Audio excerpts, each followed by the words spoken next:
And up next is José Sirí. Let's talk about his numbers with the Rays, how he did well with them, what could be improved, and his future with the team. Let's get started right now. You are Locked On Rays, your daily Tampa Bay Rays podcast, part of the Locked On Podcast Network, your team every day. Hello, my name is Kevin Weiss. I'm Ulises Sambrano. And we are the host of the Locked On Rays podcast, part of the Locked On Podcast Network. Thank you for making us your very first listen every day. Be sure you check us out on all podcasting platforms, including YouTube at Locked On Rays. Check out our social media channels, Twitter and Instagram at Locked On Rays. And email us anytime with a question, comment, concern, hot take, or send us a voice memo to lockedonrays@gmail.com. José Sirí up next on the player review series. As you mentioned, Ulises, we talk about what went right with him, what went wrong, his future with the team, and a grade for the 2022 season. So without further ado, let's get right into Mr. Sirí, the exciting Mr. Sirí. He is definitely exciting. He is definitely a guy that we're going to be very happy to have in the outfield for a while. Let's talk about his season with the Rays. In 56 games with the Rays, he hit 241, 292, 367. That's a 660 OPS, 4 home runs, 14 RBIs, 8 stolen bases for the season. His walk rate was at 6.2. K rate was at 33.7. He had a WRC plus of 94 with the Rays, a total of 1.9 F4. Overall, I think what went right is the acquisition. I think this is a great acquisition for the Rays to just know, hey, we've had Kevin Kiermaier in center field for the last decade. To put somebody out there that is not Kevin Kiermaier-esque would be a detriment to the team and the success, because we know that works.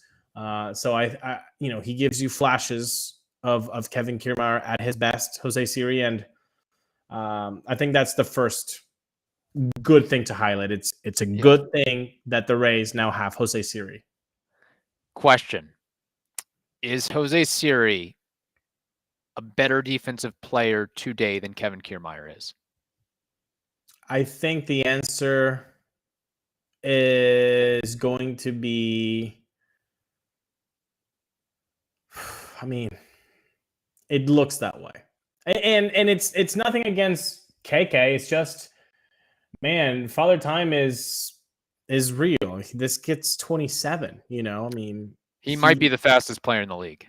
I mean, he is and maybe insane. Pound for pound the most athletic player in the league in terms of the power potential, the speed potential, and the quickness. And that's the other thing that's really exciting. I mean, I know he hasn't quite yet put it all together. I mean, defensively, he's pretty much put it all together with, whether it's an over-the-shoulder catch, whether it's a leaping catch at the wall, whether it's a play, being able, a hard-hit ball that he has to veer back over his head and make a catch that makes it look easy, a shoestring catch in the gap or the alley. Like, he covers so much ground so quickly. It is really a treat to see and watch. And he does it with swagger, energy, and excitement. Think of him almost as the center field version of Wander Franco in terms of the punch that he provides to a ball club and as a spark plug too. And again, I know that, the overall numbers, he's a rookie. I know he's a 27-year-old rookie, but he has less than a full season of games played under his belt. He hasn't even played 162 in the big leagues yet. So let's give him a little bit of time. But, he can steal a base. He can hit a deep homer. He can score on a throwing error. He can leg out a fielder's choice. He can easily get a stand-up double. He does a lot of things that can change the complexion of a game on a dime. And I love that you bring about his defensive skills and the speed, because it's all there. And then it's not just the eye test. Like, I like the eye test if you are putting numbers next to the eye test.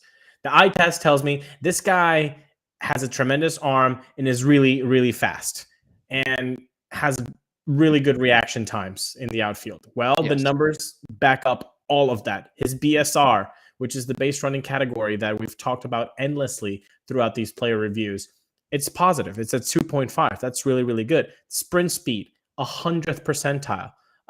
Outs above average, 99th percentile. His arm strength, 95th percentile. His jump, the outfielder jump, 95th percentile. All of it is all of the eye tests that when you see José Sirí play in the outfield is confirmed by these numbers. And also in the base running category, I mean, the guy can. I'm pretty sure that a shallow fly ball, and he's at third, he scores. Oh yeah, like it's a shallow one. And I think he even did it one time at the Trop. I can't remember the opponent. If you do remember, please write it down in the comments on YouTube. But yeah, I think he's just electric, man. He's just a spark plug, like you said. His defensive wizardry is going to be really fun for Rays fans to keep an eye on. Oh yeah, and I mean, again, if you're like, oh man, we no longer have Kevin Kiermaier, well, buckle up because you're gonna.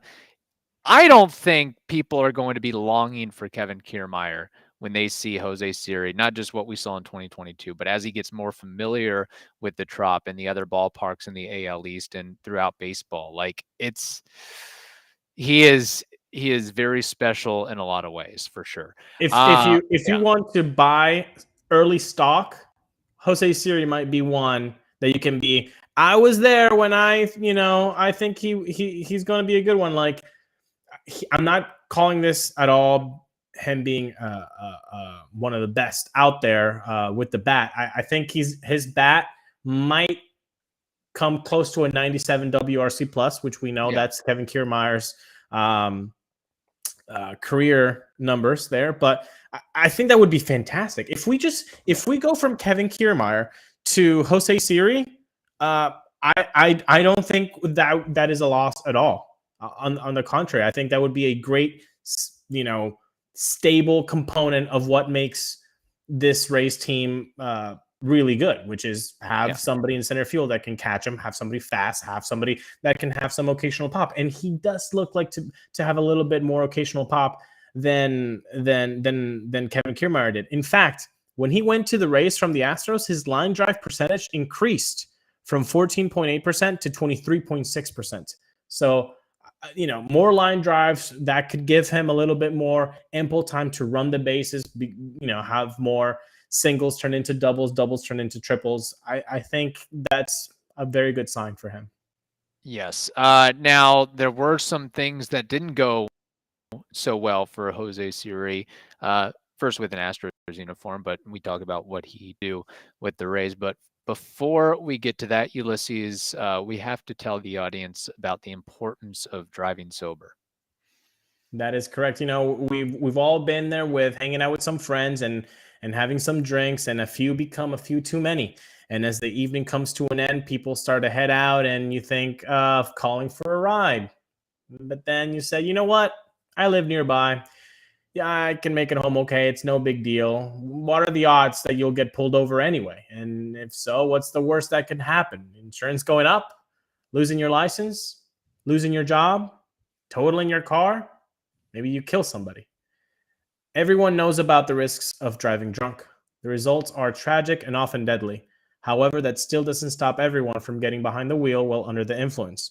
That's why police officers are out there right now looking for impaired drivers on our roads to save lives. So if you think you're okay to drive after a few drinks, think again. Play it safe and plan ahead to get a ride. It only takes one mistake to change your life or someone else's forever. Drive sober or get pulled over.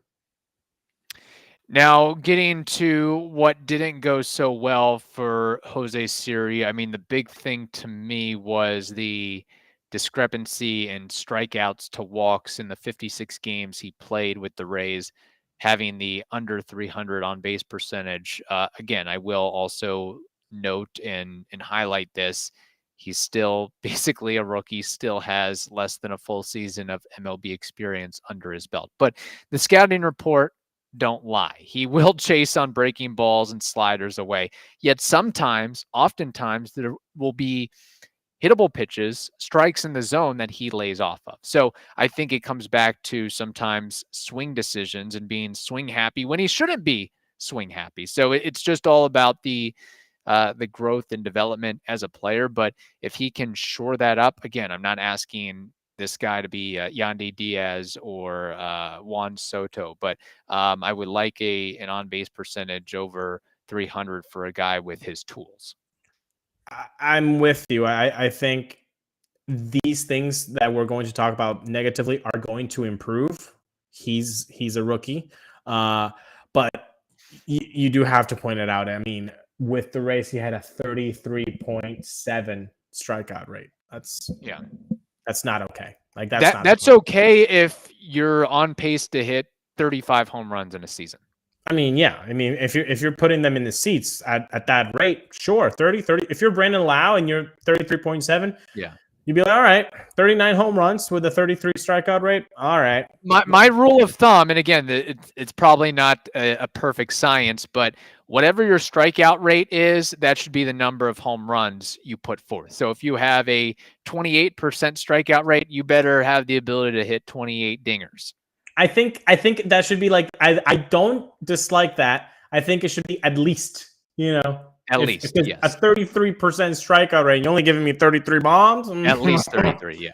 I'm gonna be upset. I would be upset. But so that's definitely one of the big moves, of his 2022 season with the Rays.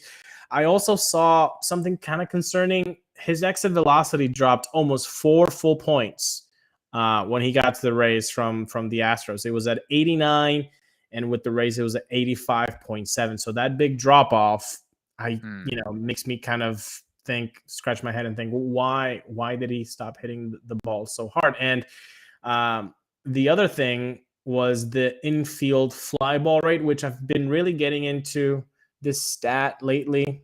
Randy Arozarena is horrible at this, by the way. He's almost at a 20% clip. Jose is actually at 14.3%, which won't ever be in the top 30, but it will be in the top 60 and maybe top 50. And that might not be an issue with, for fans to be like, okay, so what? But the problem is who he is. He has wheels. He has the ability to make an infielder throw awry or just take an extra second, even half a second, and then you've beaten him for a single, for an infield hit, or maybe a fielder's choice, break up a double play, whatever it is. A guy with that much speed should not be putting infield flies that much at that rate. Like it doesn't. It reminds me of the Major League. Right. Give me push-ups every time you hit it in the air. Kind of like that. Like, I don't need to see José Sirí with infield fly balls. I don't. I need him to just put the ball, get those line drives or even ground. I would rather see a ground out by José Sirí than an infield fly ball 100,000% of the time. Should he be bunting more or bunting at all with a guy who has the fastest sprint speed of all major league center fielders at 30.4 feet per second? Now he does bat righty, but the easy answer would be yes. However, it's a little bit more nuanced than that. It's never been as tough as it is in baseball to bunt, because pitchers, what they're throwing is insane. I mean, people are like, why don't they bunt? Like, because it's crazy what they're throwing. They're throwing 102 at the top of the zone, or they're throwing 93 mile an hour sliders. It's a really tough gig right now to bunt. However, but isn't it easier to bunt than hit? Yes, arguably? But you have to practice this, and that is the biggest issue in baseball of today.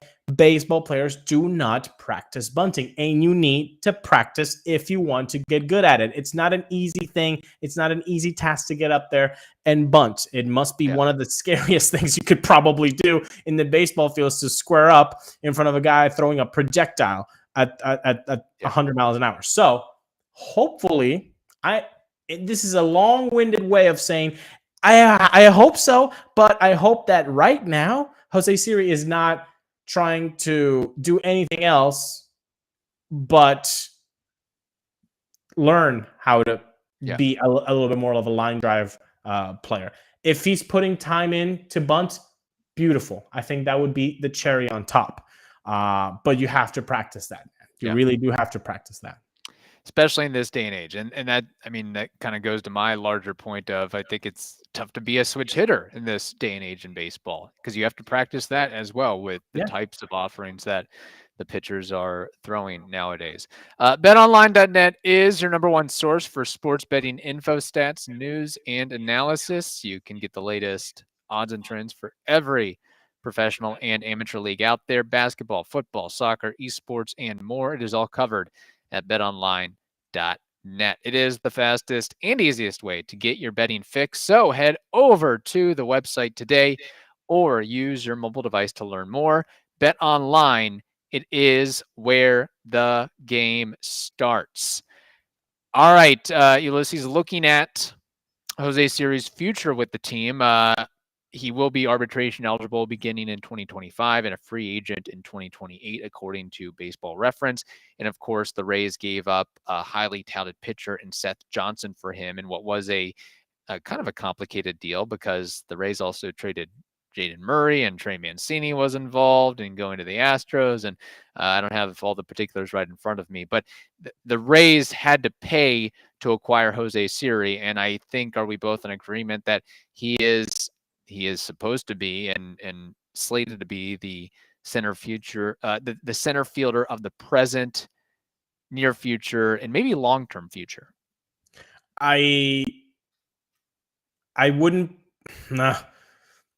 If you want a jersey, I hate to tell people to spend $150 and then be wrong, but Sirí seems like a safe bet right now. If you wanted at least a jersey, if you want a jersey, get yourself a Sirí one, because I don't see that changing. I know Josh Lowe was thought or earmarked to be that guy, but I've seen enough of José Sirí in the outfield and enough of Josh Lowe to know who's the better fielder out there. I mean, it's not even a question. It's a slam dunk of José is just better. So his future with the team, unless they somehow draft an Aaron Judge type center fielder, next year or the year after, I think it's Sirí's position for the next 4 years at least. I mean, he can't do, or José Sirí does what, I mean, he is better than so many others in terms of what he does defensively and with his speed. He is in a different stratosphere as far as that's concerned. And you combine that with, like we mentioned, the power potential as well, the total package in a way. It's just, again, like we said, being able to put it all together and growing and developing at the plate. So yes, I think it's safe to say that he will be in a Rays uniform for quite a bit. Now, before we get to his grade, I just want to point out something you said. 292 on base. I understand that's low, but if he's able to give you that with the field, in the fielding, Kevin, if he's able to just put 40 points, just 40 points more on the on base and the slugging, if he just becomes a 310, 315 guy, and instead of 367 slug, he becomes a 387, maybe 390, maybe 400, that already gives him the 700 OPS that you usually want, 700 or more. And with the defensive, wizardry that he does out there, I mean, this is just a slam dunk. Like, if he's able to get better. Now, you tell me, right now, for the next 5 years, he'll be a 660 OPS guy, and his defense is not going to falter. I'd be kind of upset.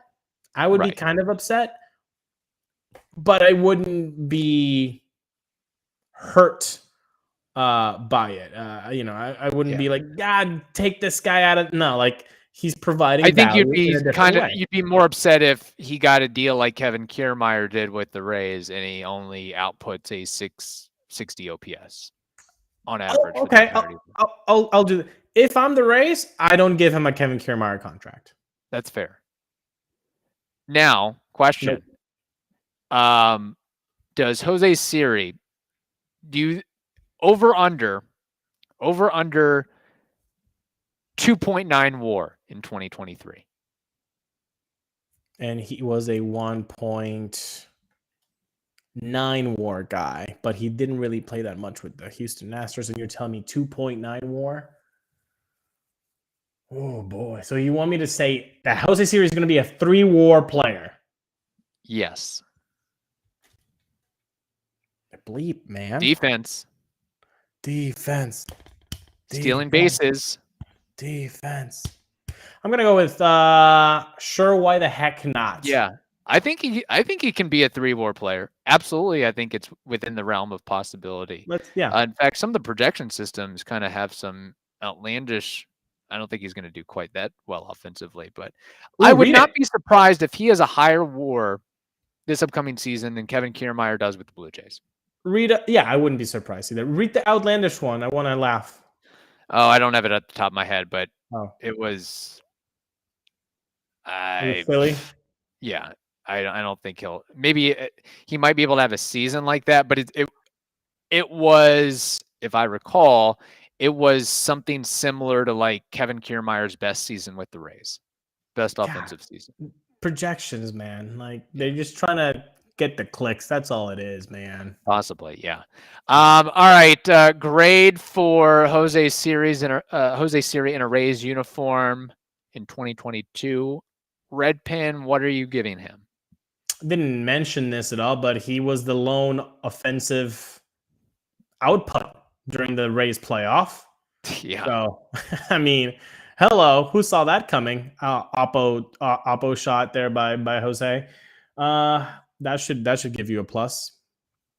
Man, I'm happy about it. I'm happy about the acquisition. I'm happy about the ways that he can get better. I'm happy about the fact that he is only a 1-year guy in the league and has a lot of time left to develop. I'm going solid B+. I'm going 87. I'm going to give him a solid B, 85. But I'm not disappointed. Fair enough. That's good, I think.